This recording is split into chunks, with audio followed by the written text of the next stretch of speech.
Welcome out to another episode of Dirty Story Night. The following contains extremely explicit content, so is for mature audiences only. All characters and names are used for parody purposes. This week, we bring you a new month. The month's theme was board games. We did not have a high rate of participation in this. I guess some people got scared off after the huge amount of entries for Monster Month. So what you're going to hear is the third place out of 3, which was performed by Dan.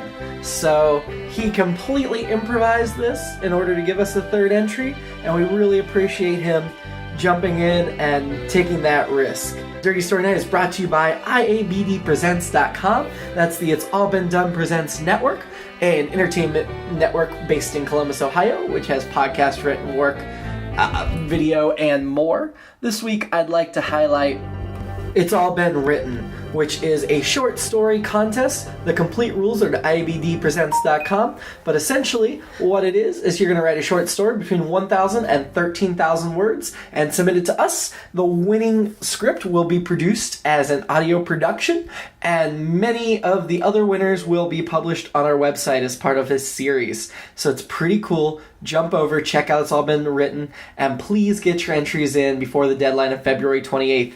This year's theme, our first theme, is I Knew You Before the Fall of Rome. So get your brains thinking about that, get those entries submitted, and now enjoy Dirty Story Night. Would anyone like to improv a story? Do it.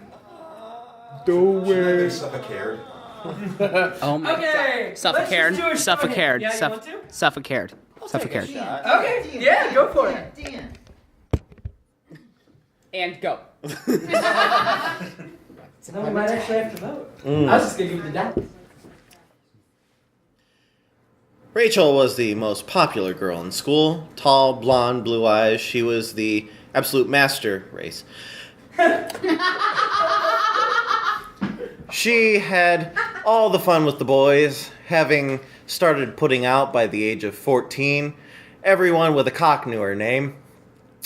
And her parents were always very suspicious of what she did, but never really had time to address the issues because of their marital problems. One night, after Mommy and Daddy fought and drank deep into the night, Rachel's boyfriend, Ted, climbed up the water spout.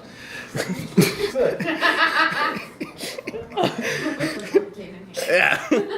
He climbed up the drain pipe to her second-story bedroom window, and she quietly, very, very quietly, opened it up to let her strapping young quarterback boyfriend into her bedroom. Aww. It's a love story. Yes, it is.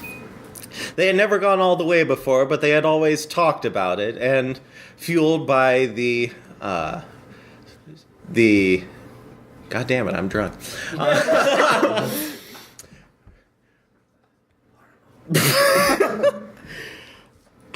What's the word I'm looking for? Pass it to someone else. No, I'm still going. No, I'm right next to him. Don't pass it to me. I have no idea. Urged to go further by the sheer fact that her parents were passed out in the bedroom next to hers, they decided to fool around and see where it went. She had busted into Daddy's liquor cabinet and whipped out a nice stiff bottle of cheap Rumchatka vodka, and they decided to guzzle down a few shots of it to try to spur them to further their sexual relationship so that they could be truly the coolest kids in school. After downing a couple of very, very stiff sips of the horribly cheap vodka, they felt that they were ready to go all the way. Ted, that is his name, right? Ted nervously whipped out his virgin pecker and nervously began to whack it to try to get it to a stiffness variable enough to penetrate her still dry pussy. Dr. Meyer, hi. They were both so very nervous, neither of them having any kind of protection, and they knew that after they took this step, They would never be the same again, but they would be the coolest kids in school. So Rachel, was that her name? Yep. Yes. Rachel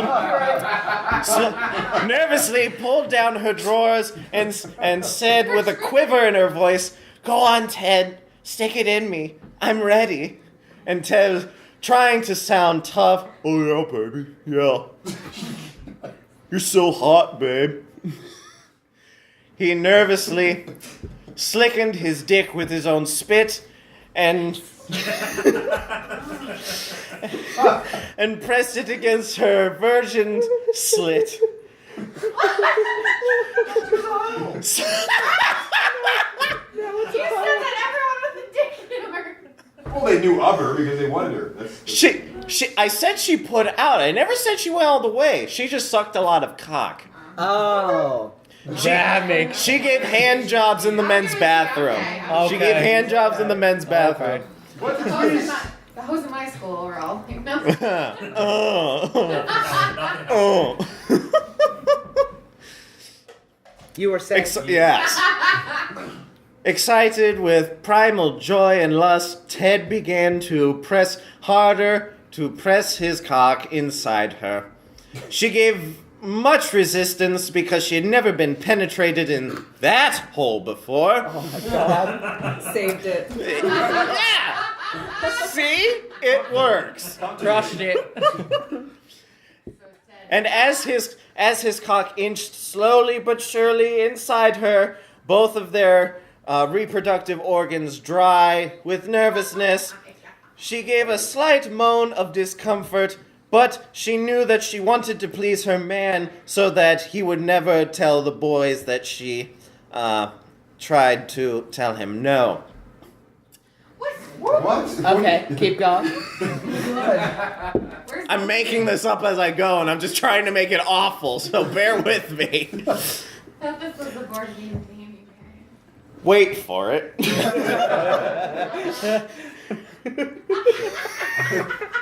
They gave a clue.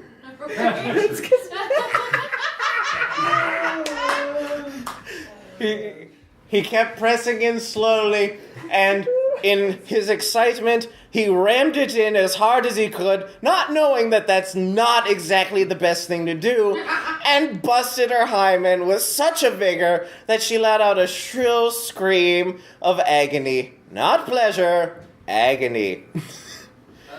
Don't worry, Rachel, it gets better. Yeah. He was confused by her reaction, but he really didn't know what to expect, so he thought that she enjoyed it.